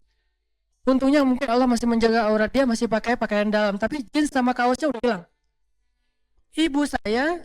Dan ada beberapa kejadian perempuan muslimah, aktivis dakwah, yang mereka ke blender juga, ditemukan di depan rumah, ditemukan di jalan, tertelungkup, tapi hijabnya sempurna. Padahal ke blender. Itu hadis, jagalah Allah, Allah jaga kamu. Jaga Allah ketika kamu hidup, Allah jaga kamu ketika kamu wafat. Kalau di dunia aja digituin sama Allah, gimana di akhirat? Gak mungkin dia akan dibuka aibnya oleh Allah, Allah akan jaga. Allah akan bikin dia terhormat nanti di akhirat. Walaupun nanti di padang mahsyar ada adegan gak pakai apa-apa yang bikin Aisyah malu banget dengan hadisnya kan ya. Kata Aisyah, aduh malu banget sih hadisnya, cerita itu. Kata Nabi, Aisyah, waktu itu orang gak akan peduli tentang aurat. Karena orang sibuk dengan likul limri'in yauma idzin sya'nun yughni. Tapi setelah itu Allah langsung tutup aurat cewek-cewek yang berhijab. Ini namanya basyiran. Bukan yang tidak berhijab satu jengkal itu nanti neraka segala macam. Itu yang kesekian. Nomor satunya, bahaslah unsur motivasinya, gairahnya, kebaikannya, kehormatannya. Itulah yang dibahas dalam Al-Quran. Itulah yang dibahas dalam hadis, termasuk bab ini. Ternyata pakai tato itu boleh dengan syarat yang saya sebutkan tadi. Hina, khusus cewek, dan diniatkan buat suami, bukan buat orang lain. Malah tato ini tato berpahala lah gitu. Terus Bakrah bintu Utbah nanya lagi, bagaimana dengan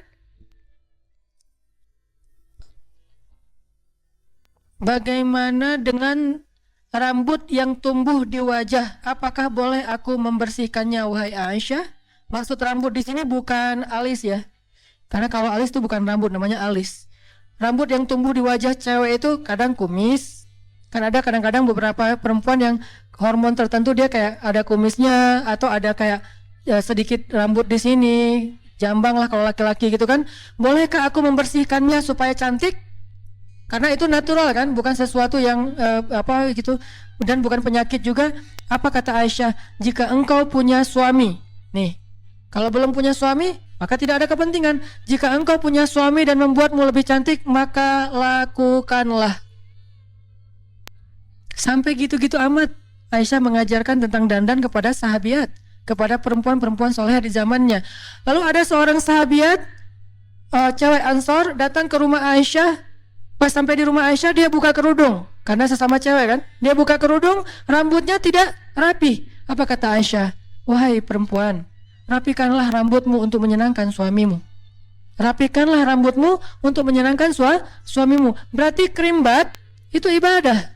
Kalau niatnya buat suami, kalau nggak bisa kerimbat di tempat yang profesional, minimal kita pakai sampo, kita bersih-bersih, kita menjaga keharuman dari rambut kita. Apalagi perempuan yang berhijab mungkin ada sedikit challenge. Saya nggak mengatakan beban, tapi challenge, karena kita kan senang dengan challenge ya. Sekarang challenge macam-macam gitu, sampai ada Ustadz challenge. Tapi nggak apa-apalah Ustadz challenge-nya daripada Dele challenge kan. Munculnya bebarengan lagi, ada Dele, ada Ustadz. Mudah-mudahan jadi kayak alternatif juga. Itu challenge lah buat cewek yang berhijab, mungkin karena sering ketutup, dia harus lebih sering keramas, dia harus lebih sering bersihin rambutnya, dia harus lebih men-treat rambutnya lebih ekstra dibandingkan yang nggak berhijab. Dan ekstranya ini, challenge-nya ini adalah bagian dari ibadah seorang muslimah, bukan beban. Wah, nggak simpel hidup, repot banget. Justru repotnya itu adalah ibadah tambahan, kayak ibadah sunnah. Kalau nggak repot, nggak ada tambahan ibadah. Karena al-jaza ala qadril masyaqqah, balasan tergantung jenis repotnya. Makin repot, makin besar pahala, tergantung jenis kesulitan dalam beramal soleh. Jadi ibu-ibu yang dirahmati Allah SWT, ini satu lagi hadis. Suatu ketika perempuan-perempuan Ansor berkumpul di rumah Aisyah radhiyallahu anha. Lalu Aisyah menasihati mereka. Ini nasihat Aisyah untuk perempuan Ansor, berarti untuk kita juga. Wahai para istri, bertakwalah kepada Rabb kalian, taatilah suami kalian, sempurnakanlah wudhu kalian, dirikanlah sholat kalian, tunaikanlah zakat kalian, penuhilah keinginan suami kalian dalam hal yang suka ataupun yang tidak kalian suka. Hadis diriwayatkan oleh An-Nasai. 1. Wahai para istri, bertakwalah kepada Rabb kalian, taat kepada Allah. Itu nomor 1, nggak pernah terganti. 2. Taatilah suami kalian. Seolah-olah hadis ini mirip dengan ayat, janganlah kalian menyekutukan Allah dan berbuat baiklah kepada orang tua. Jadi bagi seorang anak, amal soleh nomor 2 terbaik itu adalah berbakti kepada orang tua setelah mentauhidkan Allah. Tapi bagi seorang istri, amal soleh terbaik itu nomor 2 setelah mentauhidkan Allah adalah apa? Taatilah suami kalian. Jadi tergantung status kita sebagai anak atau kita sebagai istri, atau kita sebagai dua-duanya, anak dan istri. Berarti kita punya banyak sekali kebaikan. taatilah suami kalian. Terus sempurnakanlah wudhu kalian, supaya karena sebaik-baik perhiasan, sebaik-baik dandanan itu adalah air wudhu. Kalau dandanan kita di dunia itu hanya memberi cahaya wajah kita di dunia saja. Kalau air wudhu memberi cahaya di wajah kita di dunia dan di akhirat. Gak apa-apa berdandan dengan berbagai macam alat kosmetik. Kita bisa punya misalnya beauty case segala macam, yang sampai beauty case-nya bukan case lagi, beauty baggage ya, udah satu bagasi gitu beauty-nya, ya nggak masalah juga. Terus sempurnakanlah wudhu kalian, dirikanlah sholat kalian, karena Aisyah ini ahli ibadah. Aisyah kalau sholat, sholat sunnahnya dari duha sampai zuhur itu 1 rakaat doang loh, 1 ayat doang. Famanallahu alaina. Dia mulai sholatnya sekitar jam 7:30 atau jam 7 ketika matahari menghangat, kan ukurannya itu ya. Jam 7 mulai sholat duha, selesainya jam berapa? Jam 11. 8, 9, 10, 11. 4 jam. Ayatnya apa? Famanallahu alaina wa waqana adzabas samum. Nangis. Ulang lagi. Famanallahu alaina wa waqana adzabas samum. Ruku, sujud, berdiri. Famanallahu alaina. Entah berapa rakaat, ayatnya itu aja, surat At-Tur. Ayat yang dibaca Aisyah dari pagi, artinya duha, sampai menjelang zuhur, sholat. Makanya Aisyah kalau ngomong kayak gini tuh bukan cuma narasi, udah ngamalin sendiri. Bab taat suaminya, bab menyenangkan suaminya, bab ibadahnya, bab tauhidnya, bab zakatnya. Tunaikanlah zakat kalian, dan yang terakhir, penuhilah keinginan suami kalian dalam hal yang kalian suka atau yang kalian tidak suka, dengan syarat tidak menyelisihi syariat pastinya, karena tidak la ta'ata li makhluk fi maksiatil khaliq. Tidak boleh taat kepada makhluk dalam hal bermaksiat kepada khaliq. Sebetulnya ada banyak lagi hadis-hadis tentang keren banget tentang Aisyah. Ini semua yang saya pernah sampaikan tentang Aisyah. Dulunya saya tidak terlalu suka untuk menyampaikan riwayatnya kepada pendengar, karena emang saya sedang menyampaikan dalam bentuk storytelling. Tapi sebetulnya ada banyak riwayat tentang itu, termasuk berat badan Aisyah itu bukan masalah saya menjudge, oh kalau yang udah lebih berarti nggak soleh. Bukan. Itu adalah sebuah motivasi, karena itu juga relatif kan. Ada yang beratnya 60 itu ideal, ada yang 55. Angka 55 itu dalam bahasa orang Arab bukan angka persis. Orang Arab tuh kalau dibilang 1000 bukan dihitung 1000-nya. Kayak Al-Quran khairun min alfisyah, lebih baik daripada 1000 bulan. Jangan dihitung 1000 bulan, artinya 82 tahun sekian bulan. Bukan. Itu kaidah bahasa Arab, dan kita melihatnya dari angle bahasa aslinya. Bahasa Arab kalau bilang 1000 artinya banyak. Kalau bilang 55 artinya ideal. Ideal itu relatif, tergantung tinggi badan. Ada 55 ideal karena tingginya sekian, ada 55 itu kurang dari ideal karena tingginya sekian. Ada yang 60 baru ideal. Jadi 55 bukan angka yang timbang, oh 56, aduh nggak soleh, nggak gitu sih. Ini harus diperjelas, mudah-mudahan tidak jadi fitnah. Maksudnya menjaga tubuh itu bagian dari jamal, bagian dari sarotka, walaupun itu bukan satu-satunya ciri cewek soleha. Kan ada 3 tadi. Cuman kalau bisa semampu kita, apa salahnya? Dan itu bukan hanya soal berat badan, termasuk lifestyle, termasuk healthy healthy breakfast, kayak gitu-gitu. Kita makan apa ketika sarapan? Aisyah makan apa ketika sarapan? Korma. Kita sarapan misalnya lontong kari misalnya. Oh ya gimana ya? Ya gitu deh. Jadi bukan masalah hanya ukuran badannya, tapi juga termasuk masalah pola makan, pola hidup. Oke, satu lagi sedikit lagi aja biar kita dapat lebih banyak hadis. Hadis tentang gimana Aisyah menyenangkan hati Nabi SAW dalam banyak adegan, termasuk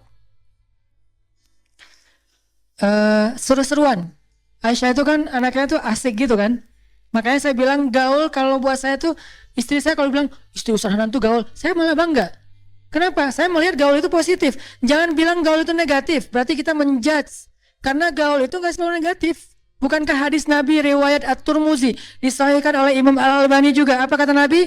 Al-mu'min alladzi yukhalitun nas wa yasbir ala adahum khairun aw a'zamu ajran minal mu'min alladzi la yukhalitun nas wa la yasbir ala adahum. Cuman saya nggak menyampaikan teksnya aja selama ini. Mukmin yang bergaul, yukhalit itu artinya bergaul.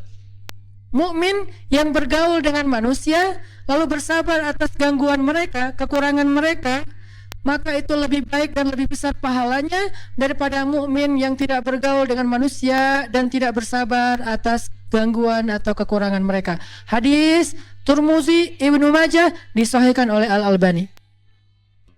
Nanti gaul nggak selalu negatif, bahkan terkadang positif. Aisyah gaul banget. Dia punya geng, dia punya teman, dia punya banyak murid, dia punya perempuan Ansor yang semuanya senang bergaul dengan Aisyah. Tapi gaulnya Aisyah bukan keluyuran keluar rumah tanpa mahram, bukan. Gaulnya Aisyah dengan perempuan.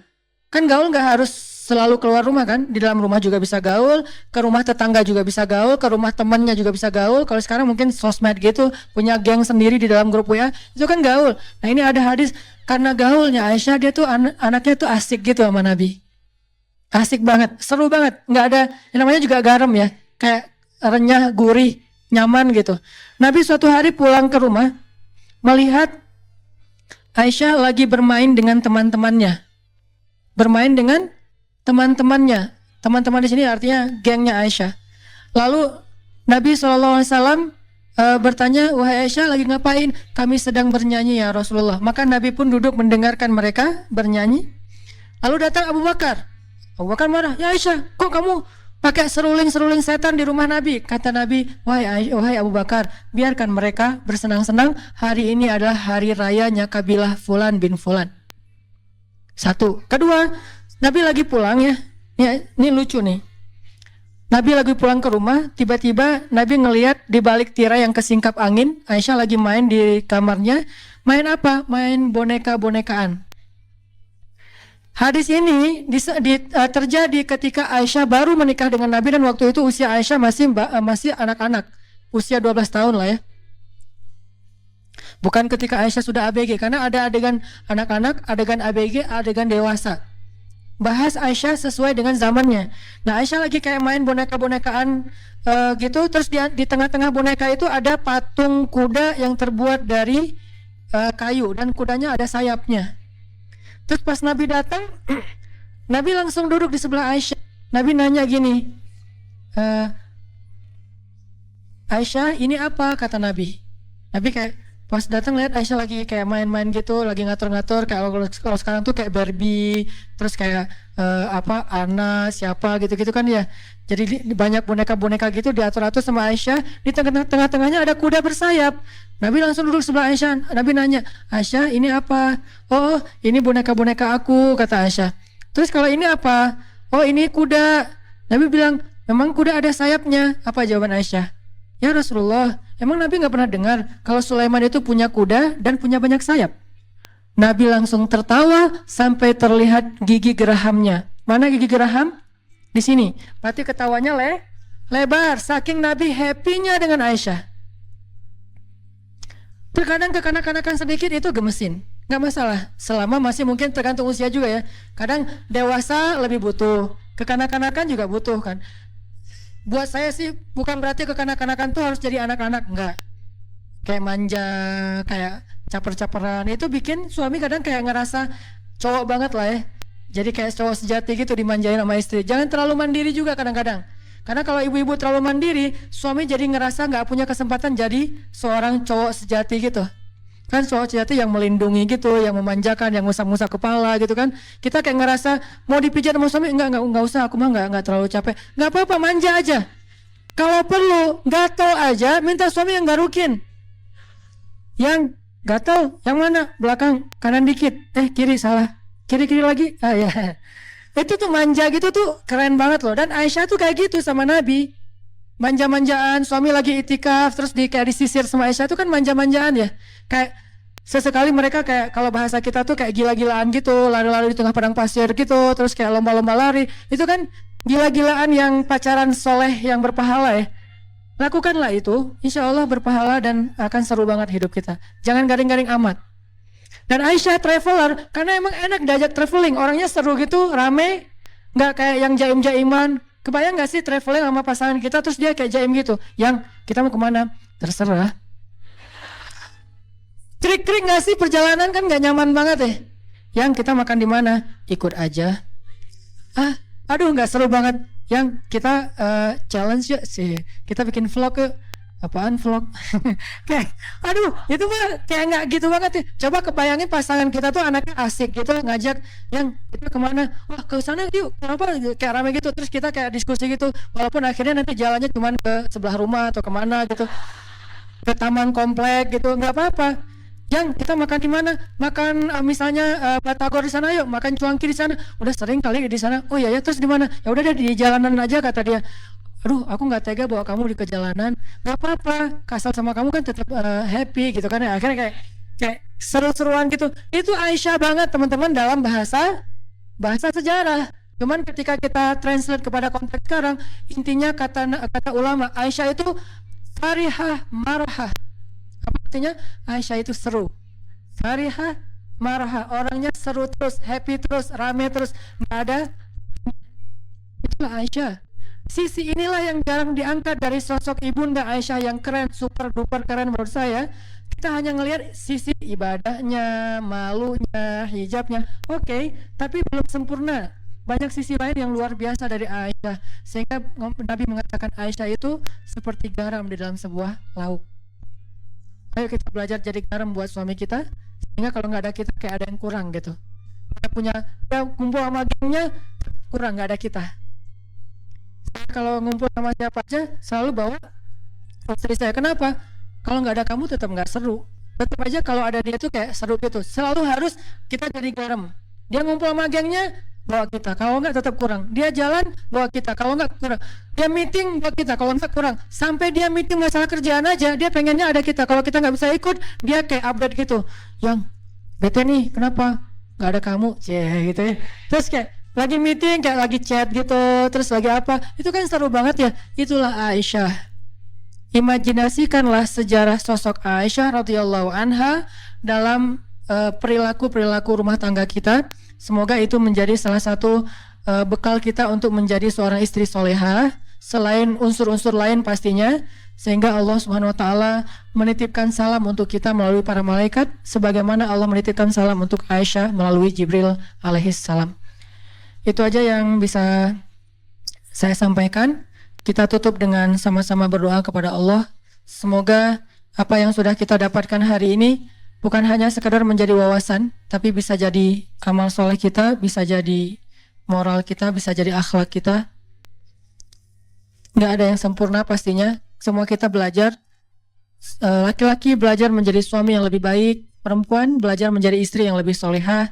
Semuanya tumbuh, semuanya belajar dari kesalahannya, belajar dari percekcokan rumah tangganya, belajar dari kesalahpahaman di antara mereka, belajar, bukan merasa udah paling sempurna.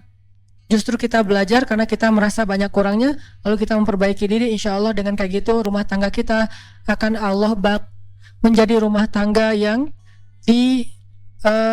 dicemburui oleh para malaikat, sebagaimana malaikat cemburu kepada rumah tangga Ibrahim dan rumah tangganya Imran alaihi radhiyallahu an.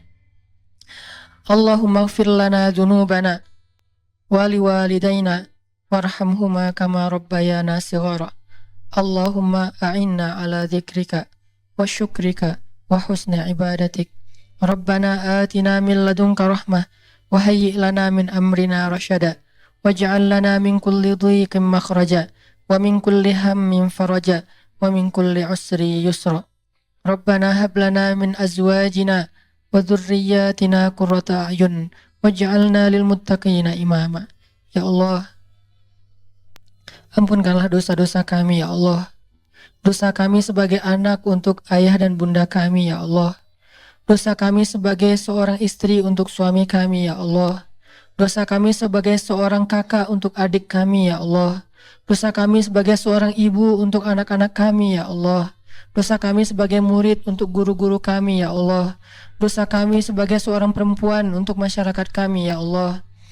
Ampunkanlah dosa-dosa kami yang kadang kami tidak sadar melakukannya, tetapi dosa-dosa itu telah menutup hati kami sehingga membuat kami sulit khusyuk di dalam sholat, membuat kami sering gampang tersinggung ketika dinasihati, membuat kami enggan memperbaiki diri, membuat kami jauh dari orang-orang yang solih. Ampunkanlah dosa-dosa kami ya Allah. Jangan Engkau marah kepada kami karena dosa-dosa kami tidak mengerti ya Allah. Maafkanlah kesalahan kami. Ilahana, ajarkanlah kami menjadi seorang qurrata ayun, penyejuk mata bagi pasangan kami. Karena salah satu di antara doa orang yang beriman, Rabbana hablana min azwajina wa dzurriyyatina qurrata ayun. Ya Allah, ya Rabbana, jadikanlah pasangan kami atau istri kami, anak-anak kami, penyejuk mata bagi kami, dan jadikanlah kami sebagai imam dalam ketakwaan. Maka ya Allah, kami sebagai para istri meminta kepada Engkau, bimbinglah kami, ajarkanlah kami bagaimana menjadi qurrata ayun bagi suami kami, menyenangkan pandangan suami kami, sehingga itu bisa membuat dia mudah menundukkan pandangannya di luar rumah kami, membuat dia merasa betah di dalam rumahnya, membuat dia mendapatkan pahala dari memandang kami, membuat dosa-dosa kami berguguran karena dipandang lama oleh suami kami, membuat kami menjadi istri yang soleh yang Engkau ridhoi, menjadikan itu semuanya jihad dalam rumah tangga kami ya Allah. Ajarkan kami tentang hal ini. Ajarkan kami bagaimana berperilaku baik kepada suami kami, tersenyum di wajah suami kami, karena kami sadar tersenyum di wajah orang lain saja selama bukan fitnah itu adalah ibadah, apalagi tersenyum di wajah pasangan kami sendiri. Memaafkan kesalahan orang lain saja ibadah yang luar biasa, apalagi memaafkan kesalahan suami kami. Menjaga perasaan orang lain adalah ibadah, ra'fah, apalagi menjaga perasaan ra'fah kepada suami.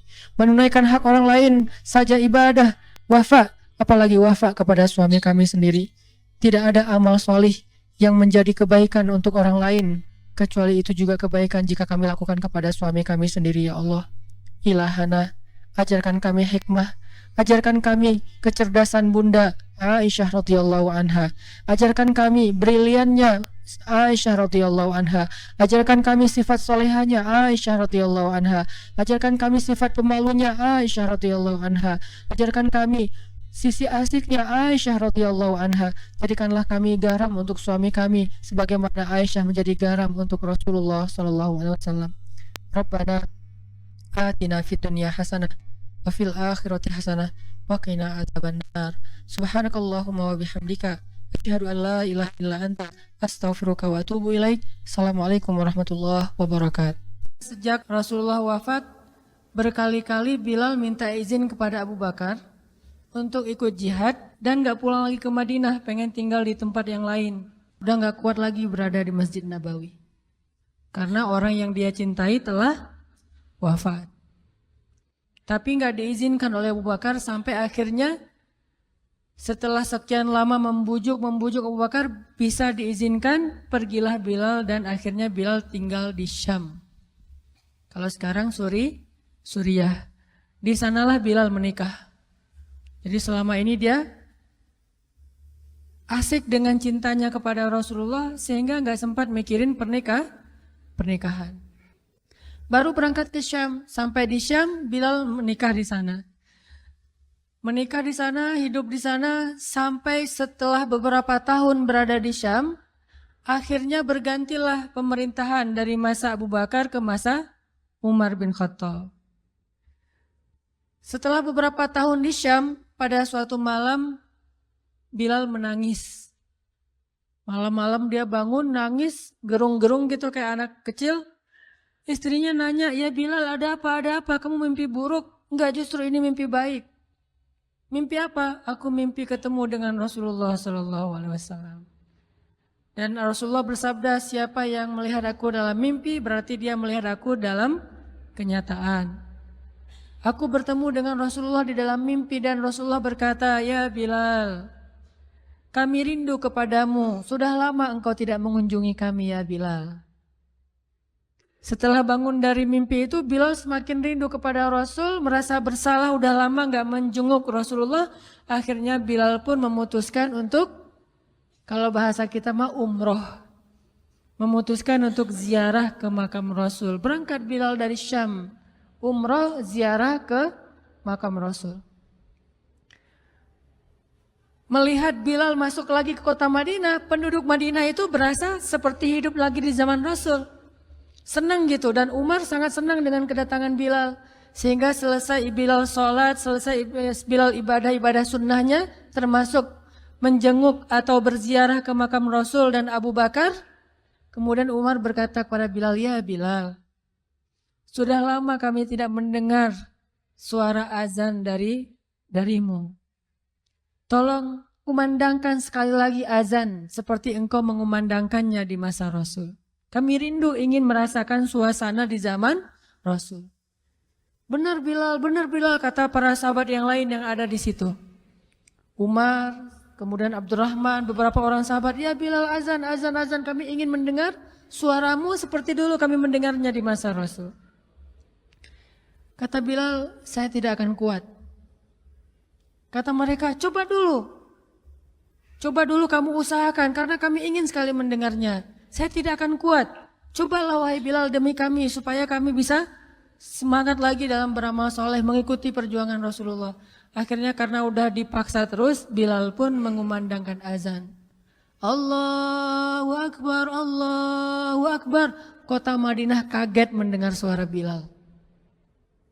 Orang-orang yang ada di rumah semuanya mengatakan, apakah Rasulullah sudah bangkit kembali? Apakah Rasulullah sudah bangkit kembali? Mereka semuanya kaget dan bahagia. Seolah-olah Rasulullah sudah bangkit dari kematiannya. Seperti Isa seolah-olah diturunkan kembali setelah dia diangkat ke langit. Satu kota Madinah tuh kaget bahagia gitu. Kayak seorang ibu yang kehilangan anaknya tiba-tiba mendengar suara anaknya dari jarak dekat dan ingin dipeluk segera anaknya itu. Saking rindunya mereka kepada Rasulullah. Allahu Akbar, Allahu Akbar. Pasar yang tadinya ramai tiba-tiba sepi mendengar suara Bilal yang masih sayup-sayup. Asyhadu an la ilaha illallah. Semuanya berlari keluar dari tempat-tempat kerja mereka, dari pasarnya, dari rumahnya. Semuanya berlari ke masjid. Ingin memastikan apakah Rasulullah sudah dibangkitkan kembali. Bahagia semuanya. Apakah Rasulullah sudah dibangkitkan? Apakah Rasulullah sudah hidup lagi? Semuanya bertanya dengan pertanyaan yang sama. Asyhadu an la ilaha illallah. Semuanya semangat datang ke masjid. Ngumpul, rame banget. Kemudian ketika Bilal mengatakan, Asyhadu anna Muhammadar Rasulullah. Asyhadu anna. Enggak sanggup lagi Bilal, berhenti di situ. Kemudian Bilal menangis dengan suara nangis yang luar biasa kerasnya. Lalu satu masjid menangis, lalu satu kota Madinah menangis. Sehingga para ulama mengatakan, tidak pernah kota Madinah menangis sedahsyat mereka menangis hari itu kecuali ketika Rasulullah wafat. Cuma 2 kali menangisnya kota Madinah paling dahsyat. 1 hari ketika Rasulullah wafat. 2 hari ketika Bilal kembali mengumandangkan azan dan mengucapkan asyhadu anna Muhammadar Rasulullah. Semuanya menangis. Semuanya merasa kehilangan Rasulullah. Semuanya merasa bahwa mereka ingin kembali di zaman ketika Rasulullah masih hidup. Lalu mereka bertanya setelah semuanya selesai menangis, "Ya Bilal, kenapa kamu tadi menangis?" Kata Bilal, "Dulu biasanya kalau saya selesai mengumandangkan azan, saya akan datang ke hujrahnya Rasul." Hujrah Rasulullah itu kamarnya Rasul, rumah kecilnya Rasul. Selesai azan saya akan datang ke rumahnya Rasulullah dan memanggil, "Ya Rasulullah, as-salah, as-salah." Rasulullah nggak keluar sampai mendengar suara Bilal memanggil beliau secara khusus. Udah selesai azan, Bilal manggil Rasul, "Ya Rasulullah, as-salah, as-salah." Baru Rasulullah keluar dengan wajah berseri-seri. Sekarang bagaimana saya akan memanggil Rasulullah sedangkan Rasulullah sudah bersama kekasihnya yaitu Allah Subhanahu wa taala. Menangis lagi satu masjid, satu kota Madinah. Pokoknya hari itu adalah hari berkabung sekota Madinah. Hari menangisnya kota Madinah, saking rindunya mereka kepada Rasulullah. Bagaimana dengan kita ketika mendengar suara azan dan muazin mengucapkan nama Rasulullah Sallallahu Alaihi Wasallam? Di situ kelihatan apakah kita mencintai Rasulullah lebih dari apapun juga setelah Allah Subhanahu wa taala? Kalau tidak, fatarabbasu, hati-hati. Kalau tidak, fatarabbasu, tunggu aja. Na'udzubillah min dzalik, berarti masih ada kemunafikan dalam hati kita. Bagaimana kita, apakah hati kita merasa gemetar, bergetar ketika kita mendengar suara seseorang mengatakan Muhammad sallallahu alaihi wasallam, Rasulullah sallallahu alaihi wasallam? Apakah hati kita bergetar seperti bergetarnya hati seorang kekasih ketika mendengar suara kekasihnya, nama kekasihnya disebutkan?